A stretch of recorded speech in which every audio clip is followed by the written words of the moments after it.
may nag-chat sa akin. Boss, pwede ko ba makita mga mismong isda na available mo pa video sana? Sabi ko, anong strain ba ang gusto mo? HBRRT sana at yung P-Dirt pwede ko ba makita? Sabi ko, wait lang at i-video ko lang. After ilang minuto, sinend ko sa kanya at sabi niya naman ang gaganda. Pwede ko din ba makita yung AFR mo at Abiti? Okay, wait at i-video ko lang. After ilang minuto, sinend ko na ulit. Ang ganda boss, meron ka din pala albino full platinum white boss? Sabi ko meron din. Sige boss, patingin din ako. After ilang minuto, sinend ko na ulit. Ang ganda boss.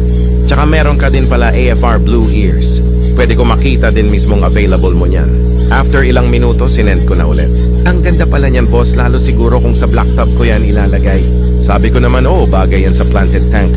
Bigla siya nagtanong, boss, saan pala location mo? Dasmariñas, Cavite lang ako.